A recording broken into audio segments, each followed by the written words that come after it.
Hello बच्चों। तो देखो, आज हम 11th क्लास का फर्स्ट चैप्टर का सेकंड लेक्चर लेके आए हैं। ठीक है, तो हमने लास्ट लेक्चर के बारे में पढ़ चुके हैं। लास्ट लेक्चर में यहाँ पे हम सेकंड लेक्चर में किसके बारे में पढ़ेंगे? Fundamental forces in our nature, कि हमारे नेचर के अंदर फंडामेंटल फोर्सेस कितने होते हैं और क्या होते हैं। ठीक है, कौन कौन से होते हैं। तो देखो, पहले हम फोर्सेस की बात करें तो आप लोगों ने डेली लाइफ में सुना होगा या देखा होगा या फील किया होगा, एक्सपीरियंस किया होगा, बहुत सारे फोर्सेस होते हैं। जैसे फॉर एग्जांपल ग्रेविटेशनल फोर्स होता है, ठीक है। और या फिर आपने विस्कस फोर्स के बारे में सुना, जैसे कोई भी ऑब्जेक्ट को किसी लिक्विड में डालते हो तो वो लिक्विड के अंदर जाती है, तो वो लिक्विड के अंदर जाती है तो वहां पे क्या लगता है? विस्कस का फोर्स लगता है, ठीक है। या फिर ड्रैग फोर्स बोलते हैं जिसको। दूसरा आपने फोर्स सुना होगा बायोन्सी का फोर्स। जैसे मान लो कोई भी एक वुडन ब्लॉक है, उसको अगर आप पानी के ऊपर रखोगे तो वो तैरने लगता है, क्योंकि जो पानी है उसके ऊपर क्या लगाता है? अपथ्रस्ट का फोर्स लगाता है, ठीक है। ऐसे बहुत सारे फोर्सेस होते हैं, जैसे आपका इलेक्ट्रोस्टैटिक फोर्स हो गया, मैग्नेटिक फोर्स हो गया, ठीक है। या फिर आपका फ्रिक्शन का फोर्स हो गया, ठीक है। तो ऐसा हमारे नेचर के अंदर बहुत सारे फोर्सेस हैं, बहुत ही ज्यादा फोर्सेस हैं। उन सारे फोर्सेस को अलग अलग पढ़ना, उनकी प्रॉपर्टीज को अलग अलग पढ़ के उनको याद रखना, तो ये सारा काम हमारे लिए क्या था? बहुत ही मुश्किल था, ठीक है। हमारे नेचर में बहुत सारे लाखों करोड़ों फोर्सेस हैं, उनकी प्रॉपर्टीज को पढ़ना और फिर उसके बाद उसको याद रखना ये बहुत ही कॉम्प्लिकेटेड चीज थी हमारे लिए। तो हम लोगों ने क्या किया? उनको यूनिफिकेशन किया। तो लास्ट लेक्चर के अंदर हमने यूनिफिकेशन पढ़ा था, तो इन सारे बहुत सारे फोर्सेस का हमने यूनिफिकेशन किया, ठीक है। और यूनिफिकेशन करके हमने क्या किया? उसको चार बेसिक फोर्सेस थे जिसको हमने क्या बोला? Fundamental forces in our nature, ठीक है। वो चार जो हमारे फंडामेंटल फोर्सेस है, उसमें पहला क्या है? हमारा ग्रेविटेशनल फोर्स। सेकंड क्या आपका? Electromagnetic force. थर्ड क्या आपका? Strong nuclear force. और लास्ट क्या आपका? वीक न्यूक्लियर फोर्स, ठीक है। तो देखो, आपका जो पहला फोर्स है gravitational force, second electromagnetic force,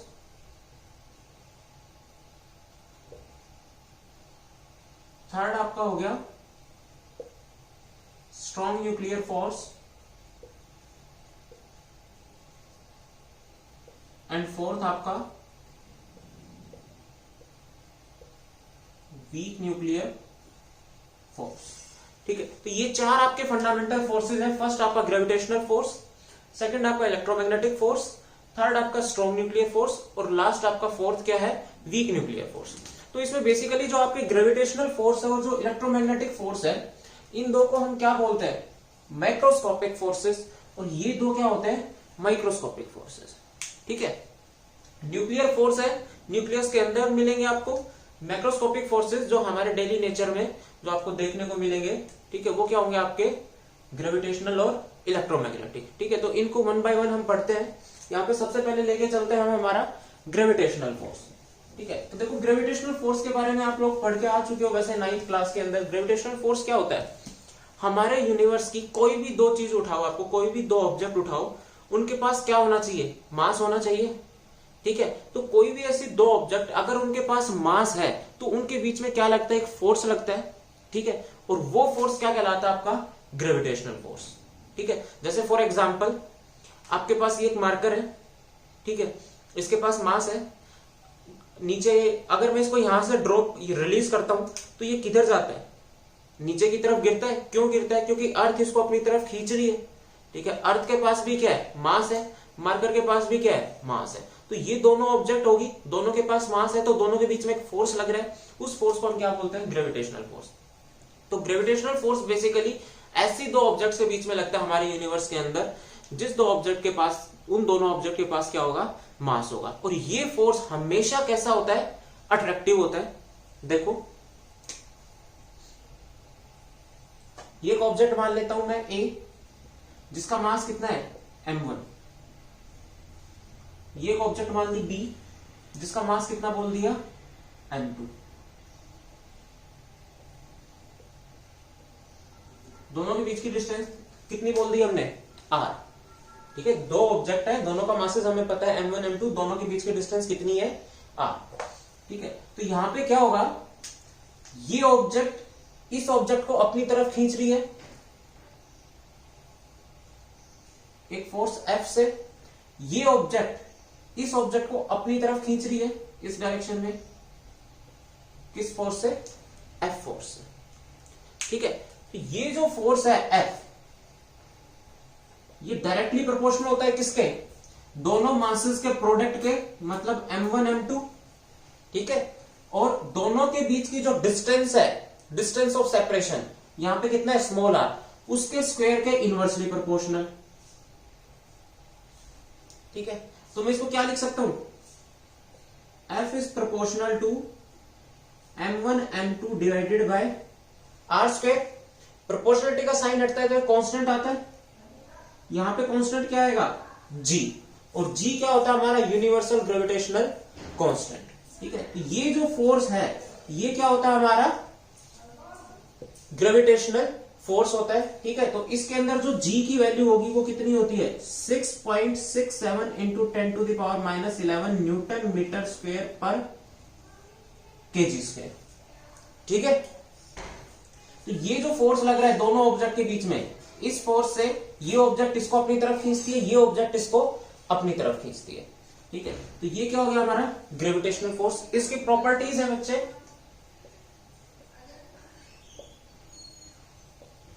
इसकी प्रॉपर्टीज क्या है?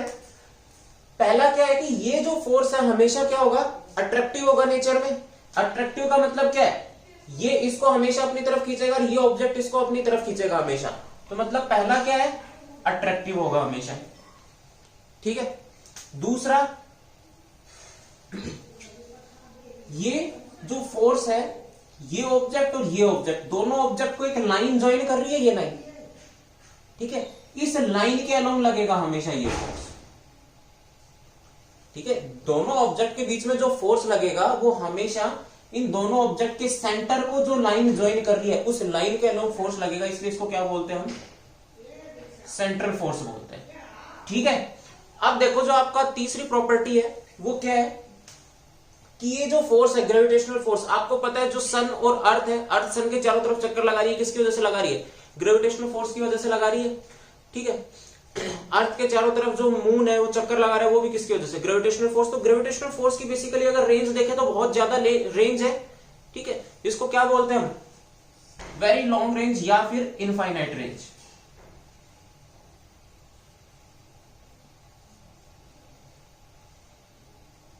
उसके बाद इसकी जो नेक्स्ट प्रॉपर्टी है वो क्या है कि ये जो हमारा फोर्स है वो कैसा है? वीकेस्ट फोर्स है हमारे नेचर में। सबसे वीक फोर्स कौन सा होता है हमारे नेचर के अंदर? Gravitational force. ठीक है, उसके बाद देखो नेक्स्ट प्रॉपर्टी क्या है कि ये जो ग्रेविटेशनल फोर्स होगा वो क्या होगा? कंजर्वेटिव। ठीक है, इसका नेचर कैसा होगा? कंजर्वेटिव। कंजर्वेटिव का मतलब क्या है कि ग्रेविटेशनल फोर्स के द्वारा जब किसी भी ऑब्जेक्ट, जैसे मान लो हमने कोई भी ऑब्जेक्ट है उसके ऊपर ग्रेविटेशनल फोर्स लगाया तो कुछ ना कुछ वर्क डन हुआ, तो वो जो वर्क डन होगा इस फोर्स के द्वारा वो सिर्फ किस पे डिपेंड करेगा? इनिशियल और फाइनल पोजीशन पे। उस ऑब्जेक्ट ने जो पाथ ट्रेवल किया है, जिस पाथ से होके गई है, उस पाथ पे डिपेंड नहीं करेगा, सिर्फ और सिर्फ किस पे करेगा? इनिशियल पोजीशन और फाइनल पोजीशन। ठीक है, तो वो क्या, इसलिए ये फोर्स क्या कहलाता है हमारा? Conservative force. ठीक है, मतलब इसके द्वारा किसी भी ऑब्जेक्ट पे कोई भी वर्क डन किया जाएगा तो वो सिर्फ और सिर्फ किस पे डिपेंड करेगा? इनिशियल पोजीशन पे और फाइनल पोजीशन पे। ठीक है, तो नेक्स्ट प्रॉपर्टी क्या है? ये ऑब्जेक्ट इस पे जितना फोर्स लगाएगी, भाई ये ऑब्जेक्ट इस ऑब्जेक्ट पे कुछ ना कुछ फोर्स लगाएगी है, तो जवाब में ये ऑब्जेक्ट भी इसी ऑब्जेक्ट पे बराबर फोर्स लगाएगी। मतलब दोनों ऑब्जेक्ट आपस में एक दूसरे के ऊपर अट्रैक्शन का फोर्स लगा रही है, तो दोनों का मैग्नीट्यूड क्या होगा? सेम, बट डायरेक्शन क्या होगी? अपोजिट।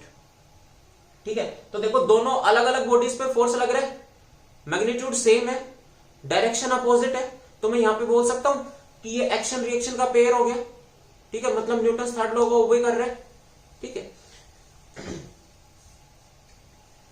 उसके बाद क्या है? इसको देखो मैं लिख सकता हूं, ये फोर्स, ये वाला फोर्स किस पे लग रहा है? सेकंड पे। कौन लगा रहा है? फर्स्ट। तो ये वाली ऑब्जेक्ट इसके ऊपर फोर्स लगा रही है, इसको अपनी तरफ खींच रही है, तो ये फोर्स क्या होगा, सेकंड पे लग रहा है, कौन लगा रहा है, फर्स्ट, F21। F21 का मतलब क्या है, force on object second due to first. ऐसे ये सेकंड फर्स्ट के ऊपर भी फोर्स लगाएगी, किसके ऊपर लगा रही है, फर्स्ट के ऊपर, कौन लगा रहा है, सेकंड, तो 1 2। पहले किसको लिखेंगे, जिसके ऊपर लग रहा है, किसके ऊपर लग रहा है, 1 के ऊपर, कौन लगा रहा है, सेकंड, तो बाद में क्या लिखा जाएगा, 2। ठीक है, तो ये जो दोनों फोर्सेस है F1 F2, दोनों का मैग्नीट्यूड क्या है, F1 और F21 दोनों का मैग्नीट्यूड क्या है, सेम, बट दोनों की डायरेक्शन क्या है, अपोजिट। ठीक है, इसलिए हम इसको क्या बोलते हैं, एक्शन और रिएक्शन पेयर बोलते हैं। दूसरा क्या हो गया, हाँ एक देखो, ये किसको ओबे कर रहा है, इनवर्स स्क्वायर लॉ को, ओबे इनवर्स स्क्वायर लॉ।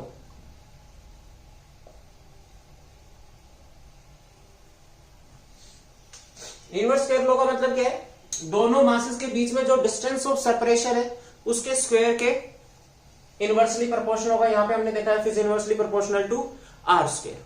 ठीक है, तो ये क्या था, आपका ग्रेविटेशनल फोर्स था और ग्रेविटेशनल फोर्स की प्रॉपर्टीज थी। इसके बाद हमारा जो नेक्स्ट है वो क्या है, इलेक्ट्रोमैग्नेटिक फोर्स है। तो देखो देखो यहां पे सेकंड जो हमारा फोर्स है फंडामेंटल फोर्स में, इलेक्ट्रोमैग्नेटिक फोर्स।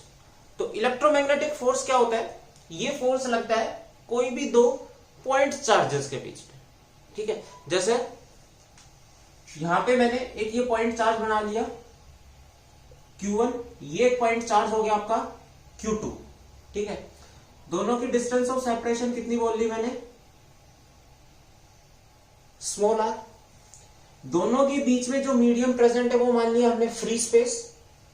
ठीक है, तो यहां पे क्या होगा, ये चार्ज इसके ऊपर फोर्स लगाएगा और ये चार्ज इसके ऊपर फोर्स लगाएगा। ठीक है, आप लोगों को पता है कि पॉजिटिव पॉजिटिव क्या करते हैं, रिपेल करते हैं, नेगेटिव नेगेटिव रिपेल करते हैं, और पॉजिटिव नेगेटिव क्या करते हैं, एक दूसरे को अट्रैक्ट करते हैं। तो यहां पे दोनों पे अगर सेम चार्ज है, मतलब प्लस प्लस नेचर सेम है, ठीक है, तो दोनों एक दूसरे को क्या करेंगे, रिपेल करेंगे। मतलब ये इसके ऊपर फोर्स लगाएगा, रिपल्सिव फोर्स, इस डायरेक्शन में खुद से दूर, और ये इसको खुद से दूर भेजेगा, रिपेल करेगा इस डायरेक्शन में। तो देखो ये वाला चार्ज इसके ऊपर फोर्स लगा रहा है इस डायरेक्शन में, F किसके ऊपर लगा रहा है, दूसरे चार्ज के ऊपर, कौन लगा रहा है, पहले वाला F2। ऐसे ये सेकंड चार्ज फर्स्ट चार्ज पे फोर्स लगाएगा, रिपेल करेगा, तो इस डायरेक्शन में लगेगा F फर्स्ट पे सेकंड, ये क्या हो गया आपका F12। ठीक है, तो यहां पे देखो जो इन दोनों के बीच में जो फोर्स लग रहा है F, वो डायरेक्टली प्रोपोर्शनल होता है चार्जेस के प्रोडक्ट के। मतलब अगर दोनों चार्जेस का प्रोडक्ट अगर ज्यादा होगा तो फोर्स भी क्या लगेगा, ज्यादा हो लगेगा। मतलब अगर चार्जेस क्या होंगे, बड़े होंगे, तो उनके बीच में लगने वाला फोर्स भी क्या होगा, ज्यादा होगा। दूसरा, इनवर्सली प्रोपोर्शनल होता है इन दोनों के बीच की जो डिस्टेंस ऑफ सेपरेशन होती है उसके स्क्वायर के इनवर्सली प्रोपोर्शनल। इनको अगर मैं कंबाइन करता हूं तो देखो F is proportional to Q1 Q2 divided by R square. आपका प्रोपोर्शनलिटी का साइन हटेगा तो यहां पे क्या आएगा, कांस्टेंट आएगा। K क्या है, प्रोपोर्शनलिटी कांस्टेंट। इस K की वैल्यू क्या होती है, 1/4 पाई एप्सिलॉन नॉट। K की वैल्यू कितनी है, 1/4 pi epsilon not Q1 Q2 divided by R square. ठीक है, ये क्या है, इलेक्ट्रिक फोर्स, या फिर आप बोलते हो इसको इलेक्ट्रोस्टैटिक फोर्स। इलेक्ट्रोस्टैटिक फोर्स मतलब दो चार्जेस के बीच में जो फोर्स लग रहा है, कब, जब दोनों चार्जेस किस में है, रेस्ट में है, उस टाइम इनके बीच में इतना फोर्स लगेगा। और ये फोर्स किस लॉ के द्वारा दिया गया था, कूलॉम्ब्स लॉ के द्वारा। ठीक है, जो हम 12th क्लास के अंदर पढ़ते हैं फर्स्ट चैप्टर के। तो यहां पे देखो आपका जो कांस्टेंट है 1/4 पाई एप्सिलॉन नॉट, इसकी वैल्यू कितनी होती है, 9 × 10⁹ न्यूटन मीटर स्क्वायर पर कूलॉम्ब स्क्वायर। ठीक है, और यहां पे जो एप्सिलॉन नॉट आपको दिख रहा है, ये क्या है, परमिटिविटी।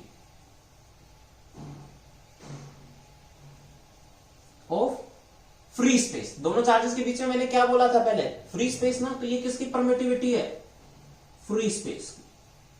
अगर मीडियम होगा तो यहां पे परमिटिविटी किसकी आ जाएगी, मीडियम की। ठीक है, तो आपका फोर्स क्या हो जाएगा, चेंज हो जाएगा। ठीक है, तो मतलब एप्सिलॉन नॉट, ये क्या है, एप्सिलॉन, एप्सिलॉन नॉट, यहां पे ये नॉट लग रहा है ना जीरो सा, इसलिए इसको क्या बोला है, एप्सिलॉन नॉट, मतलब परमिटिविटी ऑफ फ्री स्पेस। तो देखो ये permittivity epsilon not of free space बोला है, मतलब ये किसकी प्रॉपर्टी है, मीडियम की। कौन से मीडियम की, दोनों चार्जेस के बीच में जो मीडियम प्रेजेंट है, अगर फ्री स्पेस है तो फ्री स्पेस की परमिटिविटी, अगर मीडियम होगा कुछ ना कुछ, मतलब एयर या वैक्यूम को छोड़ के कोई भी ले लो आप, वाटर ले लो, माइका ले लो, प्लास्टिक ले लो, कुछ भी ले लो, अगर कोई भी मीडियम प्रेजेंट होगा तो ये क्या होगी, उसकी परमिटिविटी होगी। तो बेसिकली ये जो परमिटिविटी है किसकी प्रॉपर्टी है, मीडियम की प्रॉपर्टी, जो दोनों चार्जेस के बीच में प्रेजेंट है। तो ये करती क्या है, ये क्या करता है, दोनों चार्जेस के बीच में जो फोर्स लग रहा है F, ठीक है, उसको क्या करती है, इफेक्ट करती है। ठीक है, कैसे इफेक्ट करती है, ये क्या बोलता है, दोनों चार्जेस के बीच में जो फ्री स्पेस है, मतलब जो मीडियम है, ये क्या बोलता है, मीडियम अपनी फील्ड को कि तू जा और दोनों चार्जेस के बीच में जो फोर्स लग रहा है उसको कम कर, मतलब उसके ऊपर क्या डालती है, इफेक्ट डालती है। तो परमिटिविटी का मतलब क्या होता है, अलाउ कर रहा। तो ये दोनों चार्जेस के बीच में जो फोर्स लग रहा है उसको अलाउ नहीं करता, उसको बढ़ाता नहीं है, ये उसको कम करता है। ये किसको अलाउ करता है, ये खुद की फील्ड को अलाउ करता है। मीडियम खुद की फील्ड को अलाउ करेगा जा, और दोनों चार्जेस के बीच में जो फील्ड लग रही है या फिर फील्ड की वजह से जो फोर्स लग रहा है उसको इफेक्ट डाल उसके ऊपर, मतलब उसको कम कर। ठीक है, तो ये क्या होता है हमारा एप्सिलॉन नॉट, मतलब यहां पे जो फ्री स्पेस है उसकी परमिटिविटी है। उसके बाद देखो ये क्या हो गया हमारा, इलेक्ट्रिक फोर्स हो गया, जो इलेक्ट्रोस्टैटिक फोर्स हमने बोला था, इसकी properties.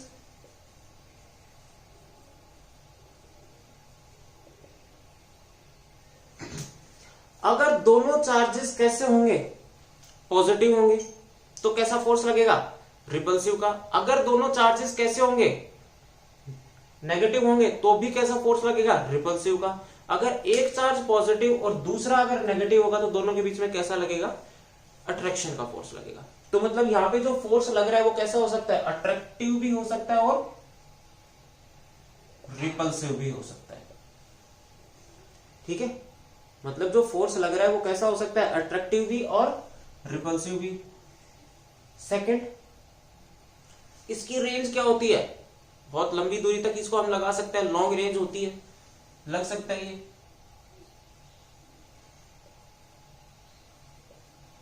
Third, inverse square law को ओबे करता है।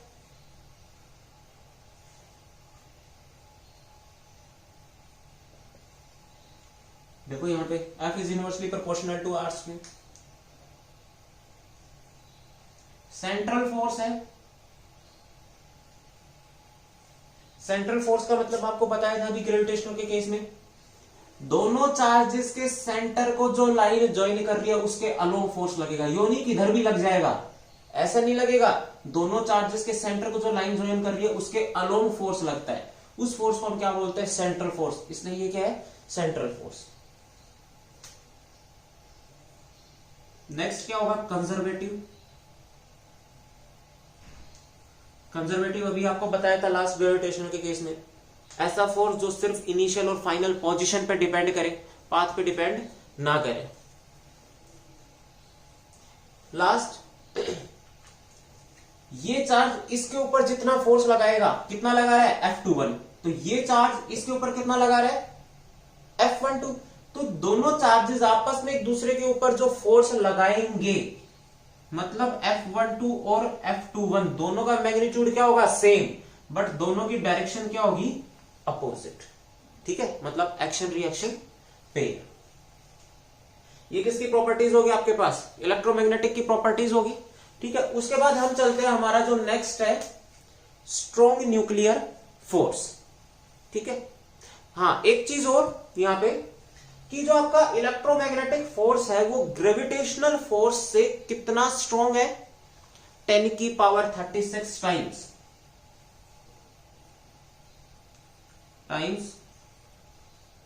Stronger then gravitational. Gravitational force है कितना स्ट्रोंगर है ये, 10⁻36 टाइम्स। ठीक है, तो ये क्या हो गया आपका इलेक्ट्रोमैग्नेटिक फोर्स हो गया। अब हम नेक्स्ट किसके ऊपर चलेंगे, स्ट्रॉन्ग न्यूक्लियर फोर्स। ठीक है, तो स्ट्रॉन्ग न्यूक्लियर फोर्स और जो आपका वीक न्यूक्लियर फोर्स है वो क्या होता है, माइक्रोस्कोपिक फोर्सेस। वो कहां पे लगेंगे, न्यूक्लियस के अंदर। ठीक है, तो ये हमारा क्या हो गया, स्ट्रॉन्ग न्यूक्लियर फोर्स। तो देखो स्ट्रॉन्ग न्यूक्लियर फोर्स कहां पे लगता है, अभी मैंने आपको बताया न्यूक्लियस के अंदर। तो देखो न्यूक्लियस के अंदर क्या होता है, ये मेरा एटम हो गया, ये न्यूक्लियस हो गया। ठीक है, न्यूक्लियस के अंदर क्या होता है, प्रोटॉन न्यूट्रॉन प्रोटॉन न्यूट्रॉन ऐसे होते हैं। ठीक है, बहुत सारे प्रोटॉन और बहुत सारे न्यूट्रॉन होते हैं। तो अब एक चीज देखो, प्रोटॉन के पास मास होता है, बिल्कुल होता है। न्यूट्रॉन के पास मास होता है, बिल्कुल होता है। अब इनके मासेस की वजह से प्रोटॉन प्रोटॉन न्यूट्रॉन न्यूट्रॉन और प्रोटॉन न्यूट्रॉन सबके बीच में आपस में एक फोर्स लगेगा, और उस फोर्स को हम क्या बोलते हैं, ग्रेविटेशनल फोर्स। क्यों, क्योंकि इनके मासेस की वजह से लग रहा है। और ग्रेविटेशनल फोर्स हमेशा क्या होता है, अट्रैक्टिव। तो ग्रेविटेशनल फोर्स की वजह से या फिर इनके मासेस की वजह से इनके बीच में जो फोर्स लग रहा है वो क्या करेगा, इनको आपस में बांध के रखेगा। ठीक है, अब देखो प्रोटॉन कैसा है, पॉजिटिवली चार्ज, न्यूट्रॉन कैसा है, अनचार्ज। ठीक है, तो देखो प्रोटॉन प्रोटॉन, जो प्रोटॉन प्रोटॉन है उनके बीच में आपस में फोर्स लगेगा, दोनों का चार्ज क्या है, सेम है, पॉजिटिवली। तो जो सेम चार्ज है तो दोनों एक दूसरे को रिपेल करेंगे, मतलब एक दूसरे से दूर भागेंगे। ठीक है, अब देखो जो इन चार्ज की वजह से इनके बीच में जो फोर्स लग रहा है वो क्या है, इलेक्ट्रोमैग्नेटिक फोर्स। ठीक है, अब हमें पता है जो लास्ट अभी हमने यहाँ पे पढ़ा था कि electromagnetic force is 10⁻36 times stronger than the gravitational. मतलब इलेक्ट्रोमैग्नेटिक फोर्स किससे ताकतवर है, ग्रेविटेशनल से। तो किसका इफेक्ट देखने को मिलेगा हमें, इलेक्ट्रोमैग्नेटिक फोर्स का इफेक्ट देखने को मिलेगा। ठीक है, वो ओवरकम कर जाएगा ग्रेविटेशनल को। अब ग्रेविटेशनल की वजह से तो ये अट्रैक्ट हो रहे थे, इलेक्ट्रोमैग्नेटिक की वजह से क्या है, प्रोटॉन प्रोटॉन में इलेक्ट्रोमैग्नेटिक लगेगा तो ये एक दूसरे को रिपेल करेंगे, तो न्यूक्लियस आपस में न्यूक्लियस टूट जाएगा, ऐसे बाहर निकल जाएंगे। बट ऐसा तो होता नहीं है। ठीक है, मतलब यहाँ पे ऐसा कोई ना कोई फोर्स है, तीसरा फोर्स, जो इनको आपस में बांध के रख रहा है। और उस फोर्स को हम क्या बोलते हैं, स्ट्रॉन्ग न्यूक्लियर फोर्स, जो कहां पे लगता है, न्यूक्लियस के अंदर लगता है। ये फोर्स क्या करता है, न्यूक्लियस के अंदर जो आपका प्रोटॉन और न्यूट्रॉन है, जिसको हम क्या बोलते हैं, न्यूक्लियॉन्स बोलते हैं, न्यूक्लियॉन्स को आपस में बांध के रखने का काम करता है। ठीक है, तो ये कहां पे लगता है, इनसाइड द न्यूक्लियस। और क्या करता है, आपके न्यूक्लियस के अंदर जो न्यूक्लियॉन्स होते हैं, प्रोटॉन न्यूट्रॉन, उनको बांध के रखता है, बाइंड करके रखता है एक दूसरे से। उसके बाद देखो जो इसकी प्रॉपर्टीज है,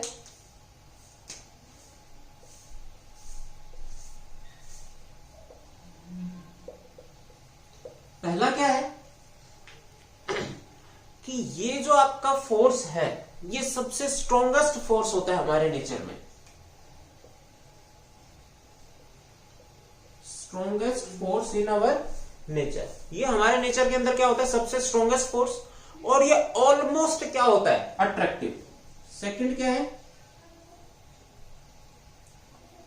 ऑलमोस्ट अट्रैक्टिव।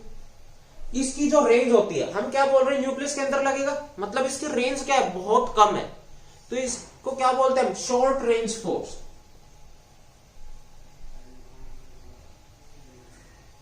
और कितनी होती है, अप्रोक्सीमेट 10⁻⁻15 मीटर। 10⁻⁻15 मीटर को आप क्या बोल सकते हो, 1 फर्मी भी बोल सकते हो। ठीक है, ये चार्ज इंडिपेंडेंट होता है।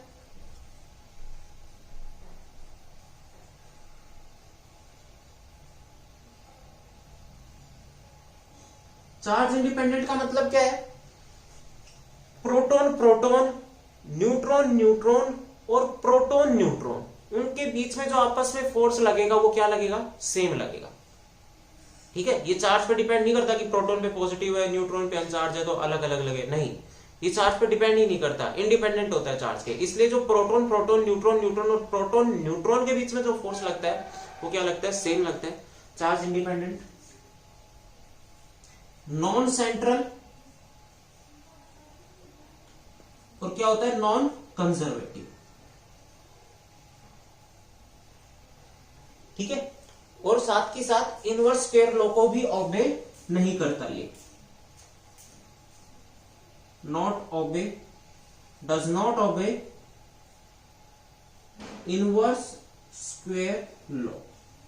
ठीक है, तो ये क्या था आपका स्ट्रॉन्ग न्यूक्लियर फोर्स था। स्ट्रॉन्ग न्यूक्लियर फोर्स की क्या थी, ये प्रॉपर्टीज थी। उसके बाद आपके पास जो लास्ट आता है वो क्या है, वीक न्यूक्लियर फोर्स। ठीक है, तो देखो वीक न्यूक्लियर फोर्स क्या है, इस फोर्स के बारे में ज्यादा कुछ अभी डिस्कवरी हुई नहीं है, ज्यादा कुछ इसके बारे में पता नहीं है, बहुत थोड़ा पता हमें इस फोर्स के बारे में। ये फोर्स की डिस्कवरी कब हुई थी, बीटा डीके की प्रोसेस के दौरान। ठीक है, या फिर आप बोल सकते हो बीटा डीके की स्टडी के दौरान क्या हुआ था, वीक न्यूक्लियर फोर्स डिस्कवर हुआ था। तो ये जो वीक न्यूक्लियर फोर्स है बेसिकली किसके बीच में लगता है, एलिमेंट्री पार्टिकल्स के बीच में लगता है। ठीक है, जैसा कि आपका क्या हो गया, इलेक्ट्रॉन्स के बीच में लगेगा। इलेक्ट्रॉन्स क्या आपके एलिमेंट्री पार्टिकल्स हैं। तो बीटा डीके के अंदर क्या होता है, आपका जो न्यूट्रॉन है वो खुद को किस में चेंज कर लेता है, प्रोटॉन में। साथ में क्या एमिट करता है, इलेक्ट्रॉन, प्लस एक अनचार्ज पार्टिकल होता है जिसको क्या बोलते हैं, एंटी न्यूट्रिनो। ठीक है, ये क्या है, अनचार्ज है। ये सिर्फ किस लिए निकला है यहाँ पे, एनर्जी को कंजर्व करने के लिए। इसको क्या बोलते हैं, बीटा नेगेटिव डीके। एक क्या होता है, beta positive decay. Neutron proton में खुद को बदल सकता है, या फिर प्रोटॉन खुद को किस में बदल सकता है, न्यूट्रॉन में। साथ में क्या निकलेगा, पॉजिट्रॉन। ये क्या है आपका, सॉरी क्या निकलेगा आपका, न्यूट्रिनो। ये क्या है, एंटी न्यूट्रिनो। ठीक है, ये इलेक्ट्रॉन है, ये क्या है, पॉजिट्रॉन। ठीक है, इसका इलेक्ट्रॉन का क्या है, ये पॉजिट्रॉन एंटी पार्टिकल होता है। ये आपका बीटा नेगेटिव डीके, ये आपका क्या हो गया, बीटा पॉजिटिव डीके।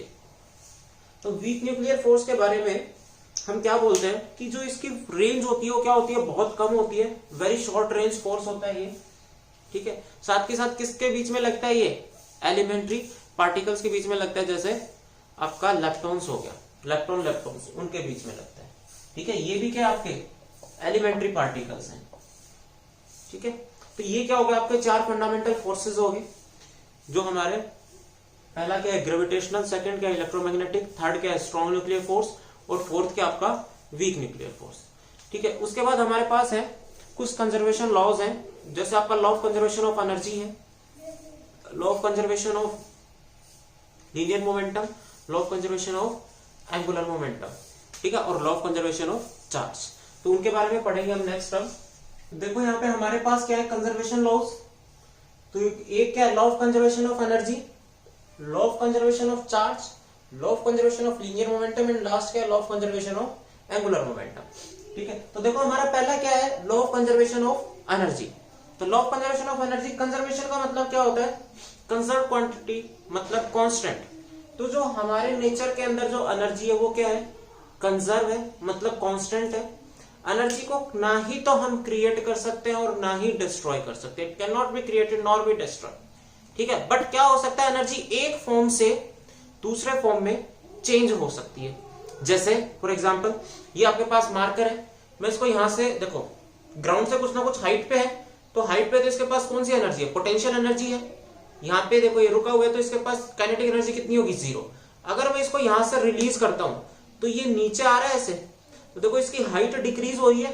तो जैसे जैसे इसकी हाइट डिक्रीज हो रही है, पोटेंशियल एनर्जी डिक्रीज होती जा रही है, और काइनेटिक एनर्जी क्या होती जा रही है, इंक्रीज होती जा रही है। मतलब आपकी पोटेंशियल एनर्जी डिक्रीज होती जा रही है और काइनेटिक एनर्जी इंक्रीज होती जा रही है। तो आपकी पोटेंशियल एनर्जी किस में बदल रही है, काइनेटिक एनर्जी में। और किसी भी एक इंस्टेंट पे जब ये ऊपर से नीचे गिर रहा है, तो किसी भी एक इंस्टेंट पे आप देखोगे तो आपको टोटल एनर्जी कितनी मिलेगी, कांस्टेंट। सपोज यहाँ पे जो टोटल एनर्जी है ये और नीचे गया, पोटेंशियल एनर्जी और डिक्रीज हुआ, काइनेटिक एनर्जी और बढ़ा। तो यहाँ पे भी अगर आप देखोगे तो आपको जो sum of kinetic plus potential energy वो क्या मिलेगा, जितना यहाँ पे था। मतलब आपका जो टोटल एनर्जी है वो हमेशा क्या रहेगा, कंजर्व रहेगा। ठीक है, उसके बाद सेकंड क्या है आपका, law of conservation of charge. Law of conservation of charge क्या बोलते हैं, कोई भी एक आइसोलेटेड सिस्टम है, कोई भी एक आइसोलेटेड सिस्टम है, उसके लिए जो आपका टोटल चार्ज है, टोटल चार्ज वो क्या रहेगा, कंजर्व। किसी भी आइसोलेटेड सिस्टम के लिए जो आपका टोटल चार्ज है वो कंजर्व रहेगा। टोटल चार्ज आइसोलेटेड सिस्टम मतलब ऐसा सिस्टम जिससे आप चार्ज अंदर से बाहर भी नहीं ले जा सकते और बाहर से अंदर भी नहीं ला सकते। मतलब जितना चार्ज है वो उसके अंदर ही रहेगा। ठीक है, जैसे देखो ये हमने क्या मान लिया, कोई भी आपका आइसोलेटेड सिस्टम है, इसके अंदर ये एक ऑब्जेक्ट होगी ए, ये होगी बी, ये सी, ठीक है। इसके ऊपर हमने बोल दिया चार्ज 2 कूलॉम, 3 कूलॉम, 4 कूलॉम। तो टोटल कितना इस आइसोलेटेड सिस्टम के अंदर टोटल कितना चार्ज हो गया, 4 3 2 4 3 7 2 9। तो आइसोलेटेड सिस्टम का टोटल चार्ज कितना है, 9 कूलॉम, ठीक है। फिर कुछ भी ऑपरेशन हुए, हमने इसको ऐसे हिलाया या फिर कुछ भी हुआ, ये आपस में कांटेक्ट में आए, ठीक है। फिर उसके बाद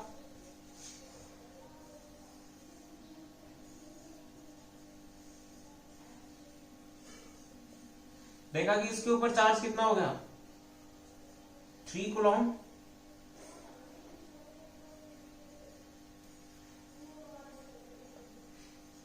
7 कूलॉम, -1 कूलॉम, ठीक है। मतलब 7 3 10। तो पहले जितने चार्ज थे कितने, 9, तो बाद में भी 9 रहने चाहिए। इस पे 3, इस पे 7, कितना हो गया 10। तो इस पे कितना आएगा, -1 कूलॉम। तो बाद में कितने चार्ज है, 9 कूलॉम, पहले भी कितने थे, 9 कूलॉम, ठीक है। तो इस आइसोलेटेड सिस्टम के अंदर जो टोटल चार्ज है वो क्या रहेगा, कांस्टेंट रहेगा, कंजर्व रहेगा। बस एक बॉडी से दूसरी बॉडी ट्रांसफर हो सकता है, चार्ज एक बॉडी से दूसरे बॉडी ट्रांसफर हो सकता है, बट किसी भी आइसोलेटेड सिस्टम के लिए चार्ज क्या रहेगा, टोटल चार्ज कंजर्व रहेगा। चार्ज को हम ना ही क्रिएट कर सकते हैं और ना ही डिस्ट्रॉय कर सकते हैं। उसके बाद नेक्स्ट आपका आता है law of conservation of linear momentum, ठीक है। तो देखो लीनियर मोमेंटम क्या होता है, mv, v is equals to mv, ठीक है। तो ये क्या बोलता है, एक्सटर्नल फोर्स की एब्सेंस में, in the absence of external force, जो आपका टोटल लीनियर मोमेंटम है वो क्या रहेगा, कंजर्व रहेगा, ठीक है। जैसे फॉर एग्जांपल आपके पास क्या है, एक गन बुलेट सिस्टम है। ये मान लो आपकी क्या है, गन है, ये क्या है, बुलेट है। इनिशियली किसमें है, रेस्ट में है, ठीक है। रेस्ट में तो इसका मोमेंटम कितना हो गया, 0। तो जैसे ही आप इसको ट्रिगर दबा के फायर करते हो तो बुलेट फॉरवर्ड डायरेक्शन में जाएगी, फॉरवर्ड डायरेक्शन में जाएगी तो इसके पास मास भी और वेलोसिटी भी है इस डायरेक्शन में, तो इसका कुछ ना कुछ मोमेंटम होगा। तो law of conservation of linear momentum, इस लॉ को कंजर्व करने के लिए जिस मोमेंटम से बुलेट सामने जा रही है, तो ये क्या है, बैकवर्ड डायरेक्शन में जाएगी। तो आपकी गन किधर रिकॉइल करती है, बैकवर्ड डायरेक्शन में रिकॉइल करती है, ठीक है। कितने मोमेंटम से, जितने मोमेंटम से फॉरवर्ड में गई उतने मोमेंटम से ये बैकवर्ड में जाएगी। तो आफ्टर फायरिंग भी टोटल मोमेंटम कितना हो जाता है, 0। बिफोर फायरिंग कितना था, 0, ठीक है। तो इसी तरीके से क्या हो गया आपका law of conservation of linear momentum है। और law of conservation of angular momentum, angular momentum क्या होता है, एल से डिनोट करते हैं, लीनियर मोमेंटम इनटू में आर। आर क्या है, perpendicular distance from axis of rotation. जैसे मान लो ये क्या है, एक्सिस ऑफ रोटेशन, ये कोई भी ऑब्जेक्ट है, इस एक्सिस ऑफ रोटेशन के चारों तरफ ये चक्कर लगा रही है, तो इसके पास मास भी है, इसकी वेलोसिटी है, इसका लीनियर मोमेंटम होगा। और ये जो ऑब्जेक्ट है इस एक्सिस ऑफ रोटेशन से इसकी कुछ ना कुछ ये परपेंडिकुलर डिस्टेंस होगी इस तरीके से, ठीक है। ये मार्कर क्या है, इसकी परपेंडिकुलर डिस्टेंस आर, ठीक है। तो मोमेंटम इनटू में परपेंडिकुलर डिस्टेंस क्या कहलाएगा, इसका एंगुलर मोमेंटम, ठीक है। तो ये जैसे फोर्स की एब्सेंस में लीनियर मोमेंटम कंजर्व था, ऐसे ही टॉर्क की एब्सेंस में, किसकी एब्सेंस में, टॉर्क की एब्सेंस में जो आपका एंगुलर मोमेंटम है वो भी क्या रहेगा, कंजर्व रहेगा, ठीक है। तो ये क्या था, आपके पास 4 कंजर्वेशन लॉस थे, ठीक है। तो आपका जो 11th क्लास का फर्स्ट चैप्टर है वो यहाँ पे कंप्लीट होता है, ठीक है। इसके बाद हम स्टार्ट करेंगे second chapter, unit and dimension. तो यहां तक इसको पढ़ना ना भूलें, पहले वाला लेक्चर भी देखें, प्रीवियस लेक्चर और ये भी, ठीक है। और चैनल को लाइक, सब्सक्राइब और कमेंट करना ना भूलें, ठीक है। और साथ के साथ अपने जो स्टूडेंट्स आपके साथ के 11th क्लास के, उनके साथ इसको जरूर शेयर करें, ठीक है। ज्यादा से ज्यादा शेयर करें और लाइक जरूर करें। Okay, bye.